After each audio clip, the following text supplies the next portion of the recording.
लेकिन मैं मेरे पढ़े लिखे समाज को ये रिक्वेस्ट करता हूँ, गुजारिश करता हूँ कि आप इनके चंगुल से निकल आएं। इनमें और मंदिर के अंदर कर रहे शोषण पुजारी में कोई फर्क नहीं है। जो मंदिर के अंदर जो पुजारी शोषण करता है, आप कहते हो कि मंदिर में बैठा पुजारी हमारा शोषण करता है, तो मैं कहता हूं कि जो लोग जो धम्म से जुड़े लोग हैं, जिनको भिक्षु बनते कहते हैं, ये लोग भी आपका शोषण करते हैं। जय भीम। नमो साथियों, सच बोलना इतना आसान नहीं है। मैंने लगातार समाज को जगाने के लिए, समाज को गुमराह होने से बचाने के लिए सच बोला, और बौद्ध भिक्षुओं के द्वारा जो समाज को गुमराह किया जा रहा था, समाज को लूटा जा रहा था, उसके खिलाफ जो है एक जोरदार अभियान चलाया। हालांकि प्रत्येक भिक्षु जो है इनके खिलाफ मैंने आवाज़ उठाई, वह सभी गैंग बनाकर जो है समाज को लूटने का काम कर रहे हैं। जिस प्रकार से हिंदू साधु संत धर्मगुरु अपने चारों तरफ एक गैंग बनाकर जो है समाज को लूटने का काम करते हैं, वो गैंग उनकी हाँ में हाँ मिलाता है, उनकी बातों को जो है लोगों में ऐसे प्रचारित करता है जैसे कि बस वही सबसे बड़ा सच बोलने वाला है, या उद्धार करने वाला है, कल्याण करने वाला है, जादू दिखाने वाला है, चमत्कार करने वाला है। इसी प्रकार का वातावरण जो है लगातार आज बौद्ध भिक्षु भी क्रिएट करते हैं समाज को जो है। और अक्सर जो है जो पढ़े लिखे लोग हैं, जो पीएचडी किए हुए हैं, प्रोफेसर्स हैं, डॉक्टर हैं, वकील हैं, इंजीनियर्स हैं, उनको तक वो मूर्ख बनाने का कार्य आसानी से कर पा रहे हैं। इसका एक ही कारण है कि भगवान बुद्ध की कलामों को दिए गए संदेश में उनका विश्वास ना होना या उस पर अमल ना करना। भगवान ने कहा था कि किसी भी बात को इसलिए मत मानो कि कोई धर्मगुरु कह रहा है, किसी भी बात को इसलिए मत मानो कि साक्षात मैं कह रहा हूँ, बल्कि हर एक बात को अपने तर्क की कसौटी पर, अपने कल्याण की कसौटी पर खरा उतार कर देखो। भगवान बुद्ध ने यहाँ पर दो बातें कही थी, या तो स्वयं से जानो, अगर आप जान सकते हो तो स्वयं से जानो, अगर नहीं जान सकते हो तो जानकारों की मानो। लेकिन यहाँ पर जो है बहुत ही उल्टा काम समाज चल रहा है। भोजन समाज में, भोजन समाज के पास अपना कोई ज्ञान नहीं है, अपना अध्ययन नहीं है, ना अध्ययन करने की क्षमता है, और जो जानकार लोग हैं उनकी वो सुनता नहीं है, उनकी मानता नहीं है। लेकिन जो लोग जानकार नहीं हैं, जिनको धर्म का अध्ययन नहीं है, धर्म का ज्ञान नहीं है, उनके बहकावे में लगातार ये भोजन समाज आता रहा है। और आज इसी की पोल खुलता हुआ धम्मभूमि का ड्राइवर जो पहले वहाँ पर कार्यरत था, और जब फेसबुक पर वह लाइव आकर उसने वीडियो वायरल किया तो धम्मभूमि ने उसको मैनेज कर लिया, और बाद में जो है उसने वो वीडियो वहाँ से डिलीट कर लिया। तो साथियों, ये सोचने वाली बात है कि जिन लोगों की मैंने जो है अब तक खिलाफत की है, जिनका विरोध किया है, जिनके बारे में समाज को आगाह करने का प्रयास किया है, वे लोग जो हैं धर्म के बिल्कुल भी जानकार नहीं हैं, धर्म की कोई जानकारी नहीं है, धर्म का कोई अध्ययन नहीं है, उनकी उपसंपदा नहीं है, वे भिक्खु नहीं हैं, वे श्रामणेर भी नहीं हैं।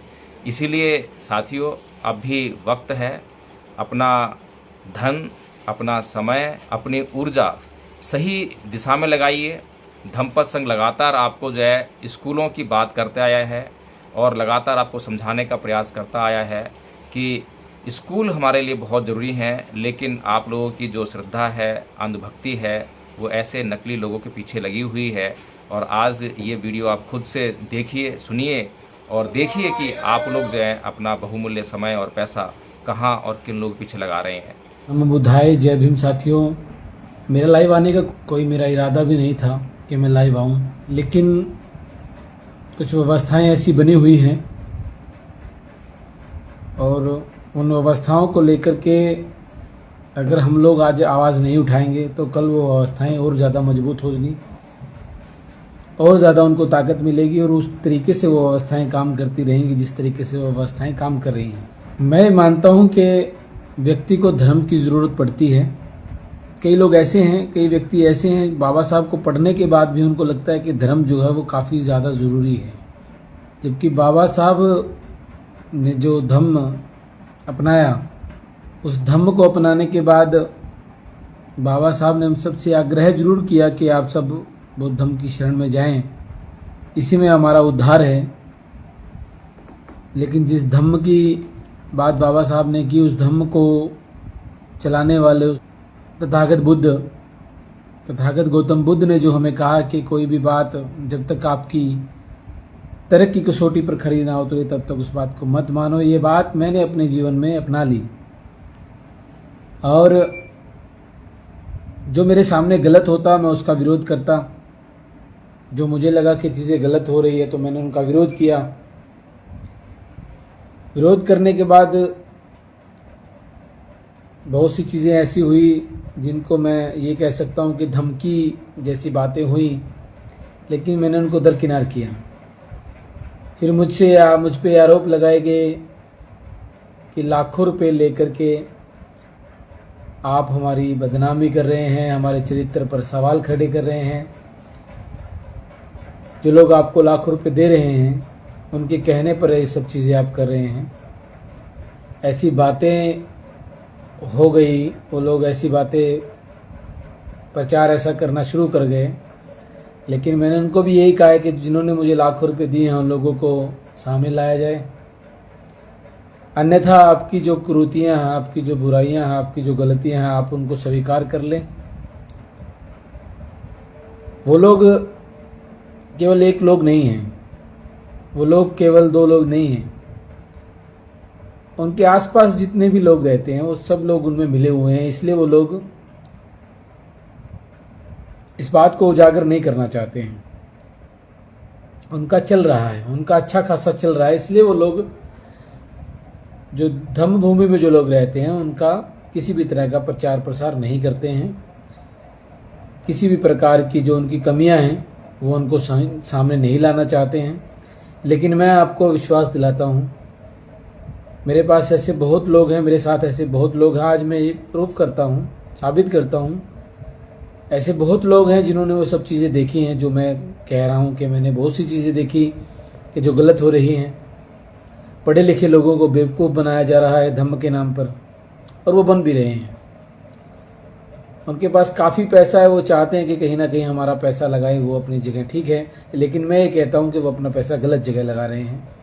उनको अपना पैसा वहाँ लगाने की कोई ज़रूरत नहीं है, क्योंकि ये लोग ऐसा गिरोह, मैं उनको गिरोह कहूँगा, वो मुझे धमकियाँ देते हैं कि हम FIR करवाएंगे, हम ये करवाएंगे। जो मर्जी करवाएं, मुझे उनसे डर नहीं लगता है, मुझे उनसे कोई डर नहीं लगता है, मुझे किसी से डर नहीं लगता है। अगर मैं सही हूँ तो मुझे किसी से कोई डर नहीं लगता है। वहाँ मैं एज ए ड्राइवर मैंने काम शुरू किया था, और उन्होंने मेरी ड्राइवर रहते हुए किसी भी तरह की कोई सैलरी निर्धारित नहीं की थी। जिसके थ्रू मैं लगा था उन्होंने मुझे कुछ और सैलरी बताई थी, और इन्होंने कोई किसी तरह की स्पष्टीकरण नहीं कहा कि हम आपको इतना देंगे, इतना देंगे, इतना नहीं देंगे। उनका काम चल रहा था, इसलिए उन्होंने मुझसे कोई किसी तरह की सैलरी की बात नहीं की।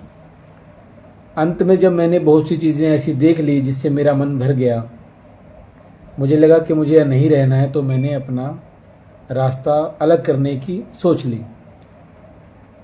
जब मैंने अलग रास्ता करने की सोच ली तो मैंने इनसे अपना हिसाब जो मेरा रहता है वो हिसाब करने की बात कही। उन्होंने उस हिसाब से दिए जिस हिसाब से पहले कोई ड्राइवर वहाँ रहता था। मुझे नहीं पता कौन रहता था, कितना उनको वो देते थे, लेकिन मैंने एक्स्ट्रा काम किया। मेरे कैमरा का काम मैंने वहाँ किया। उन लोगों ने कैमरे का काम करने के लिए मुझे कहा था, उसका अलग देने को कहा, लेकिन उन्होंने कोई किसी तरह का पैसा मुझे कैमरा चलाने का नहीं दिया। जब मैंने इनसे वो पैसा मांगना चाहा तो इन्होंने मुझसे एक दिन, 1 घंटा, 2 घंटे, 15 मिनट ऐसे निकाल करके आज पूरे 6 दिन हो गए हैं और निकाल दिए। इनको लगता है कि मैं अपनी कमाई, मेहनत की कमाई ना मांगूं और ऐसे ही यूं ही चुपचाप बैठ जाऊं। लेकिन मैंने आज केवल सवाल पैसों का नहीं है, मेरी मेहनत की कमाई का नहीं है। मैं चाहूँगा कि जो लोग फंसे हुए हैं इस धम्म के चक्कर में, इस धम्म के चक्रव्यूह में जो लोग फंसे हुए हैं, ज़्यादातर पढ़े लिखे लोग मेरे समाज के इस धम्म के चक्रव्यूह में पड़े हुए हैं, उनसे मैं अनुरोध करूँगा कि इस चीज़ से निकल जाएं। ये बहुत बड़ा व्यापार कर रहे हैं और इसमें आपका कोई फ़ायदा नहीं है, ना आने वाले भविष्य का फ़ायदा है, आने वाली हमारी किसी पीढ़ी का फ़ायदा है। ये लोग अपनी व्यक्तिगत इच्छाओं को पूरा करेंगे व्यक्तिगत जो ये चीज़ें बता रहे हैं, हम ये बनाएंगे, हम ये बनाएंगे, वो सब चीज़ें धरातल पर शून्य रहेगी, शून्य रहेंगी, क्योंकि उन्होंने बहुत पहले कहीं और भी शुरुआत की थी और वहाँ का एक अलग अध्याय है। जब उस अध्याय पर मैं बात करूँगा तो बहुत सी चीज़ें होंगी जो लोगों की आंख खोल देगी। इसलिए मैं तो ये फिर कहूँगा, मुझे फिर धमकी देंगे लोग, आप वीडियो डिलीट कर दो, आप ये कर दो, वो कर दो, हम ये कर देंगे, हम पंचायत करेंगे, हम वो करेंगे। मैं कह रहा हूँ कि कुछ करें, मुझे कोई फ़र्क नहीं पड़ता है।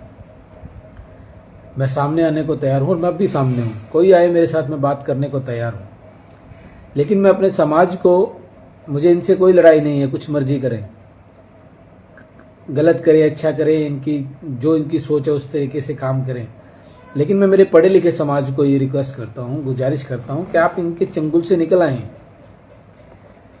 इनमें और मंदिर के अंदर कर रहे शोषण पुजारी में कोई फ़र्क नहीं है।